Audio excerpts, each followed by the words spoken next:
Hello, my name is Kyle Zagaric with the PowerNotes team. I wanted to create a quick video tutorial walking through our latest developments. Some of you may be familiar with our core research management and productivity product. We've taken that and added a layer of instructional tools, an academic integrity solution, and an AI integration. I'll start by touching on our philosophy. We believe that AI has changed everything. AI detectors do not work, and there will be no easy solution or easy button for educators. Our approach is to shift assessment from output to process and create a transparent environment of accountability where cheating is disincentivized. Our goal is to help educators prepare for an AI integrated workforce while easing academic integrity concerns. Let's jump right into it. So I'm going to start on the instructional side. Those of you who may have experimented with our end user or our student-facing research tool, this will be new to you. So I'm going to jump into a brand new browser to show you how this works. Setting up an assignment in PowerNotes is fairly straightforward. We can integrate with your LMS that will sync class rosters, email information, which simplifies the account setup process. Basically, instructors just need to click the link to be brought into their teaching account. Students click the link to be brought into their own student account. Setting up an assignment, you give it a name. You select a project template. Those of you that have used PowerNotes before, you'll be familiar with this. Those of you that have not, this will be new. PowerNotes projects are a way to scaffold out templates or ways that you want students to organize their research. These can be robust, or these can be very simple or blank. Here's an example. You select a template, view it, and this is what's called a PowerNotes project outline. You have the title, description, a few bells and whistles here. In this case, the AI, or one of our AI features, has been enabled. You have a few bookmarked sources that the students may need to start reading, or these could be recommended. Then you have the topics. You can also drag the readings right into the topics. In this case, the topics are full questions, guiding students to find information on these topics or categories. Once we dive into the end user tools, those topics and that structure will start to make sense. On the assignment side, we give instructors more control and visibility than they currently have using a Google Doc or Microsoft Word document. You can set due dates that can lock the project on a specific date. You have end-to-end visibility inside of this draft as well. As soon as you send it out to students, you can see how their work is progressing. You can also define expectation values that the students will need to hit, and you'll have an indicator showing their progress. That is what's called PowerNotes Insight. It is our process-driven approach to academic integrity that updates in several different phases. Phase 1, the instructor can add expectation values for 3 different components: target number of sources, target number of annotations, and target time spent. Each of these can be used independently, or you can use all of them. So in this example, let's say the student needs to use 10 sources. Incorporating sources into your PowerNotes project cannot be cheated. The students need to actively be on that source, so it's real in the first place, and they have to highlight text in order to bring it in. You cannot use ChatGPT, other AI tools, or contract cheating to have the work done for you. Target number of annotations will include all inputs, things like quotes, annotations, or free-form notes. And target time spent will measure the active amount of time a student has spent in their outline or in their readings in the browser. We also have the ability to do a final correlation where we can upload a student's assignment, a submitted draft, and compare that content to the content that was done over time in their PowerNotes account. Each of these settings are available at the assignment level and totally controllable by the instructor. Also controlled by the instructor are AI integration. So if you'd like your students to have a chatbot, you can enable our AI assistant. This can be powered by any number of large language models. Currently, we work with OpenAI, so that's ChatGPT, GPT-4, ChatGPT 16K, and other models that they may make available. We also integrate with Anthropic and have plans to add Amazon Titan and Meta Llama. Also, if your institution adds an enterprise AI license down the road, we'll be able to plug in on the back end through an API, which will give your students and faculty a safe and effective interface to use your access to that language model. You can not only enable features, you can set limits on how much the students can use the AI, and you can turn on different features. With PowerNotes, we don't believe that just a chatbot suffices to improve the learning experience. It needs to be involved with how students are understanding, gathering, and tracking their information. So you can enable 3 different tools. We'll show you these here in a moment. So after you set up an assignment, the students will automatically receive this template right in their LMS. It will look something like this. Let's go back to this page. Now I'm a student coming into my assignment. I click on the link and I'm brought directly into my PowerNotes account. Here's an example of another assignment that was put together. You can disregard the due date. As I'm recording this on Friday, February 9th, so I'm way past due. In this case, the instructor checked a box that allows the students to continue working in the project even after the due date. You can, of course, make it lock. At the top, you'll see the total time spent, a few configurations, the ability to share, export, and use our composing tool. We have our brainstorm tool turned on. We have a source to start reading, and we have our topics. So from here, the students know what they need to do. You can have descriptions built in. You can also bookmark the syllabus or other instructions. Very easy to understand and get started. So here, the students can click on the link. In this case, I have it opened. It pops up this first source. So I have this assignment on climate change. I know what the topics are, and I can start working. A key piece of our platform is a browser extension. This connects the students to their sources and removes the need to copy and paste or lose track of what you're doing as we're navigating between tabs. So with PowerNotes, you have this extension. It can be added to Chrome, Firefox, or Edge. It can easily be turned on or off. When you have this sidebar, which is part of PowerNotes maximized, it will show you a larger view of, or a smaller view of that outline that we were just looking at. You can minimize the sidebar, expand it, sort between your projects, create new projects. You can do a lot. When you have the extension enabled, that will turn on our annotation tool. So you highlight text and this box will pop up. This will show you the title of the project that you are in, along with those different topics that you have available. So from the very beginning, we can start looking for information that's relevant here. Please don't give me a grade. I will just show some of the features for functionality purposes. So after you've organized the text you've highlighted, it will color code it based on the color of that topic. It will then guide you to annotate, so you can take notes, summarize, anything you'd like to write, just like that.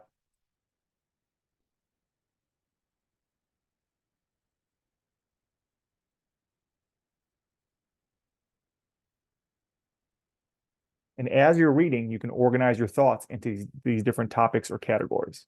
And once again, these outlines can be pre-created by an instructor, or the instructor can give the flexibility for the students to build them out.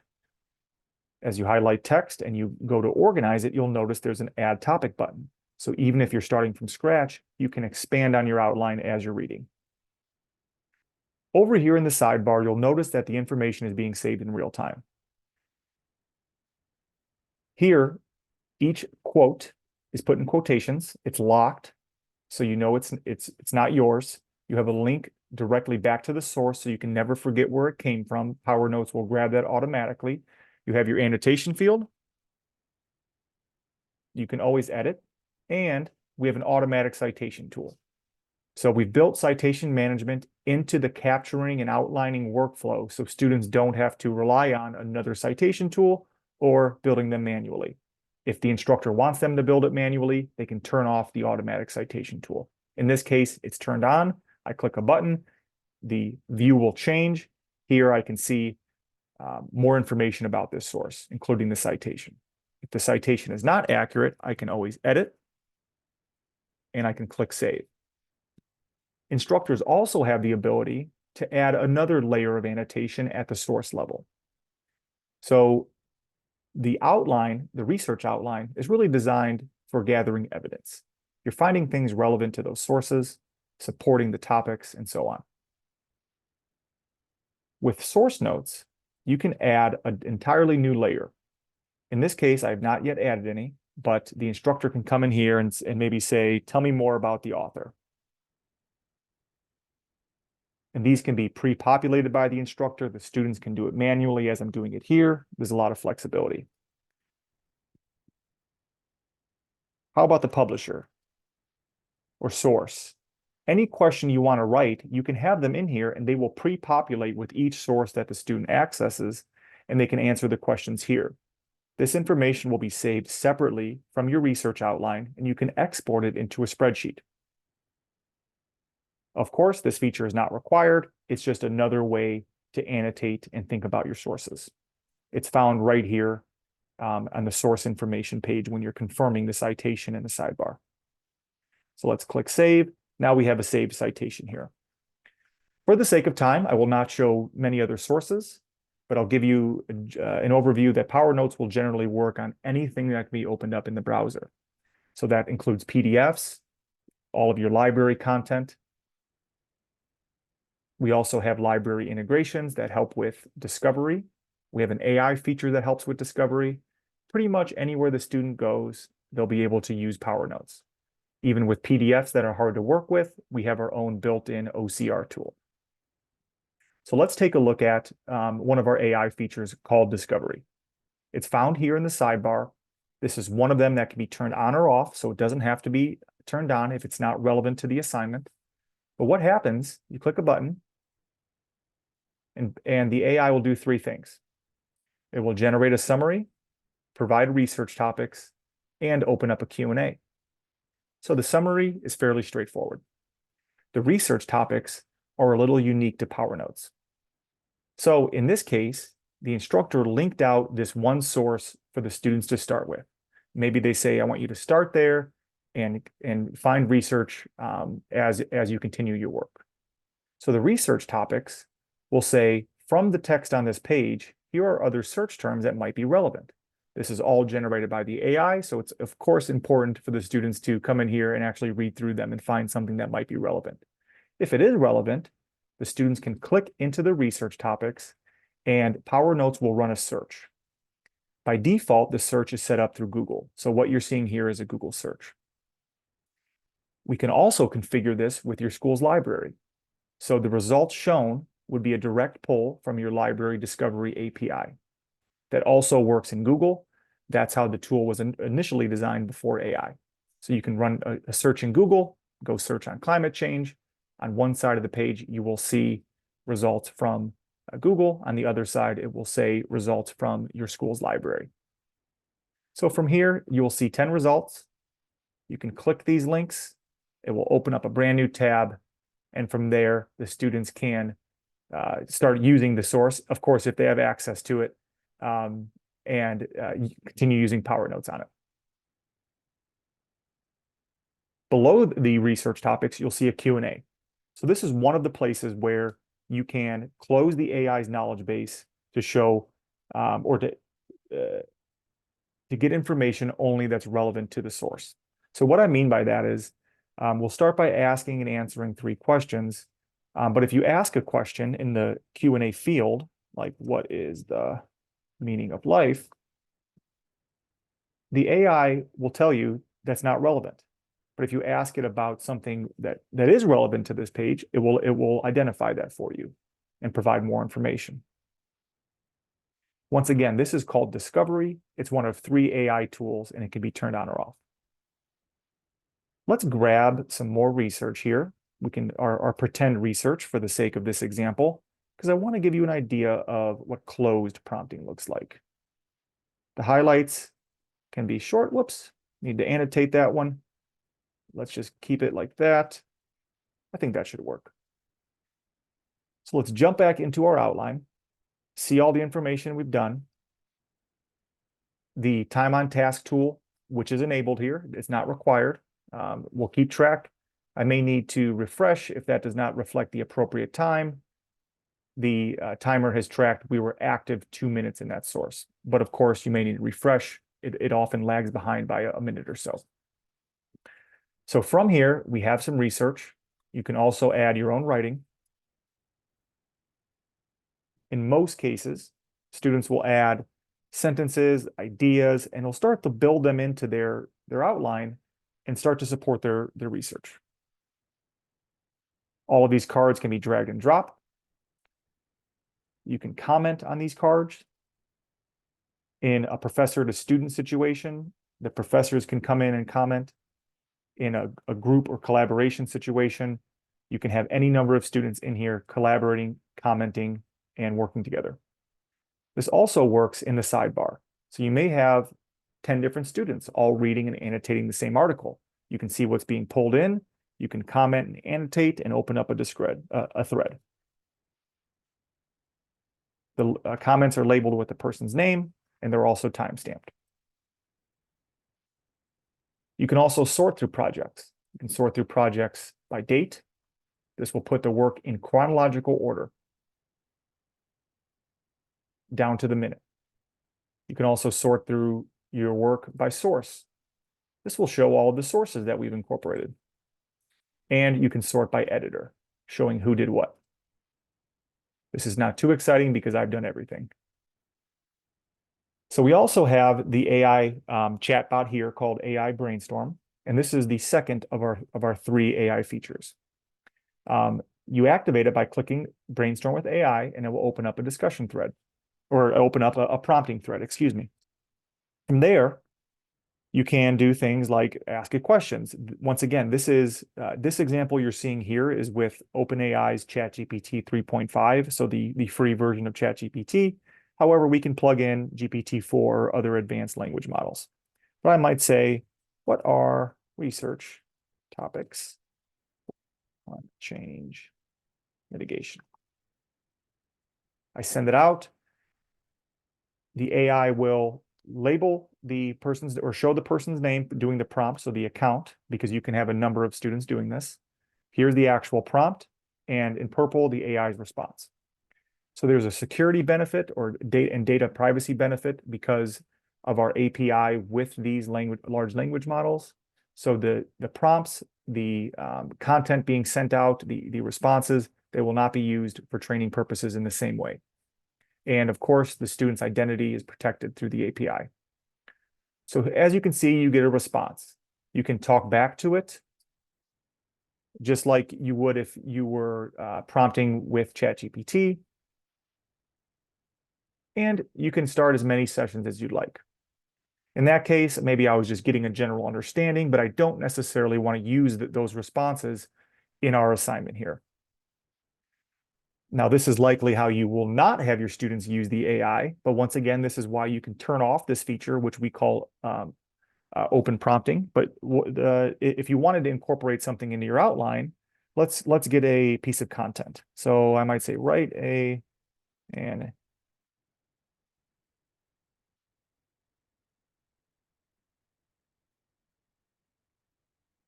I've started a new thread here.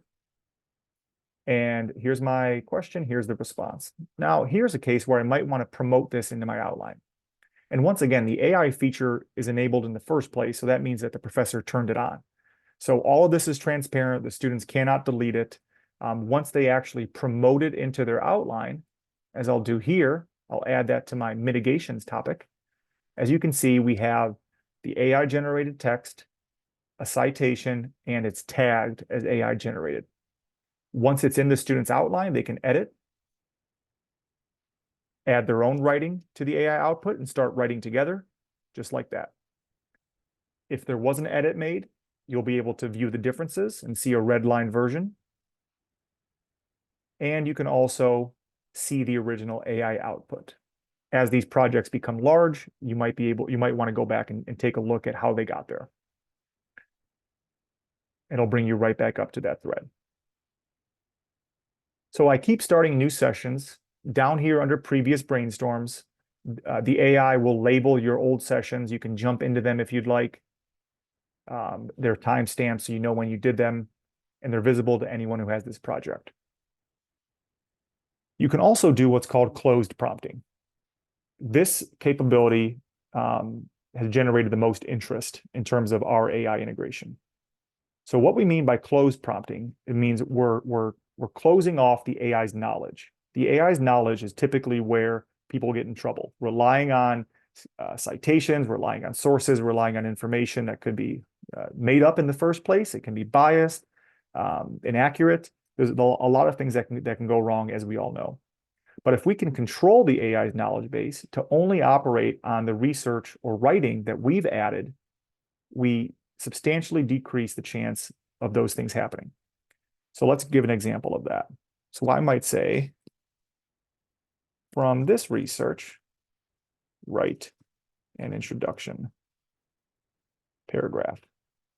So I know all of those quotes are not necessarily related to climate change mitigation or that first example, but here's what you could do. Instead of just saying, AI, do this work for me, you can go out, find research. You can even add your own writing in here and say, from this work, tell me this, or pull a counter argument. In this example here, I'm going to select a few of my quotes, providing the AI with the knowledge to operate on. And in the prompt, you will see in yellow, these are the quotes that it'll use. Here's the instructions. Here's the prompt.